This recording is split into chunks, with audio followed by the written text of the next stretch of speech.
कहा था कल क्या मतलब आपका कहना है आगे चुनाव लड़ेंगे, यही बड़ी बात है? या चुनाव लड़ेंगे का क्या मतलब? अभी तो एनडीए में हम लोग हैं, तो एनडीए के तो उम्मीदवार प्रधानमंत्री के नरेंद्र मोदी जी हैं। नीतीश कुमार योग दावेदार हैं, आपका इशारा है।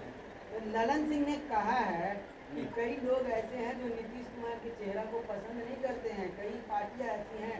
वो कौन कौन सी पार्टियां हैं जो नीतीश कुमार के चेहरे को नहीं पसंद करती हो? अरे कुछ बात तो बिना कहे समझी जाती है ना, बिना कहे भी समझिए। ये मिशन नीतीश क्या है? केसी त्यागी ने कहा है कि मिशन नीतीश मिशन नीतीश है, देश के स्तर पे नीतीश कुमार जी का जो व्यक्तित्व है उसका प्रसार करना, अल्टीमेटली देश के स्तर पे उनकी जो स्वीकार्यता है उसको और बढ़ाने का काम करना, यही मिशन नीतीश है।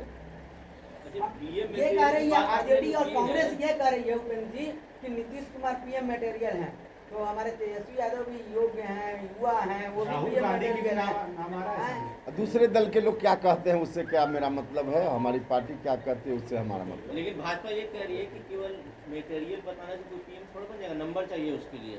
नंबर कहाँ से आ जाएगा? भाई तो हम पीएम बनने की बात अभी कर भी तो नहीं रहे हैं, हम तो पीएम बनने की बात तत्काल नहीं कर रहे हैं, कभी भविष्य में करेंगे तो देखिए। भैया भविष्य के लिए क्यों नहीं हो सकता है? गुण है तो सर अंक भी दर्ज कर लीजिएगा आप। अरे तो भविष्य की बात भविष्य में होगी, लेकिन अभी कोई प्रधानमंत्री के लिए अंक जुटाने की बात तो हम कर नहीं रहे हैं।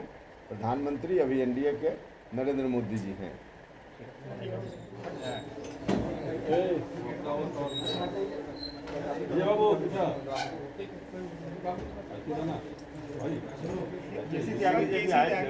क्या कुछ बात हुई? देखिए केसी त्यागी जी से पुराना संबंध है, मित्रता है हम लोगों की। पटना जब आए तो स्वाभाविक रूप से एक बार मुलाकात आवश्यक थी। ऐसे कल दिन भर बैठक में उनका समय गया, तो आज सुबह बैठकर हम लोगों ने नाश्ता किया, चाय पी उनके साथ, और स्वाभाविक रूप से हम लोग जब बैठे तो थोड़ी राजनीति पर चर्चा हो ही गई, जो स्वाभाविक है, तो वो चर्चा हुई है। आपने कम्युनिटी की जो बात की है उसको भाजपा का ये कहना है कि सरकार तो लंबे समय से चल रही है, अचानक ये मांग का क्या मतलब है? ये अचानक मांग कहना मुझको नहीं लगता है मुनासिब है। भले सरकार बहुत दिनों से चल रही है, लेकिन कोऑर्डिनेशन कमेटी की तो आवश्यकता हमेशा रही है। अभी तक कोऑर्डिनेशन कमेटी नहीं बनी, इसका यह अर्थ नहीं है कि मांग उठनी ही नहीं चाहिए। कोऑर्डिनेशन कमेटी जरूरी है, और यह मांग भी बिल्कुल दुरुस्त है। क्या बीजेपी नेताओं के, मंत्रियों के बयान या फिर जो अभी जैसे उद्घाटन हुआ आरा में मुख्यमंत्री का फोटो नहीं था, इस सबसे असहज स्थिति पैदा हो रही बन रही है? देखिए हम लोग कोई असहज नहीं हैं, लेकिन जनता में मैसेज तो ठीक नहीं जाता है इस तरह की गतिविधि से।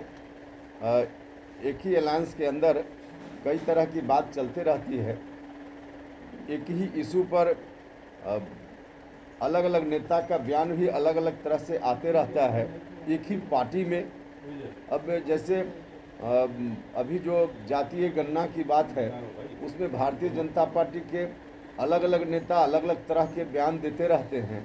तो इन तमाम चीज़ों को देखने के लिए और ऐसी स्थिति आगे न रहे, इसके लिए ज़रूरी है कोऑर्डिनेशन कमेटी रहेगी तो इन चीज़ों को देखेगी, गौर करेगी, और ऐसी स्थिति से फिर बचना संभव हो पाएगा। बीजेपी के शीर्ष नेता है, इसके लिए कोई बातचीत उनसे होती है क्या?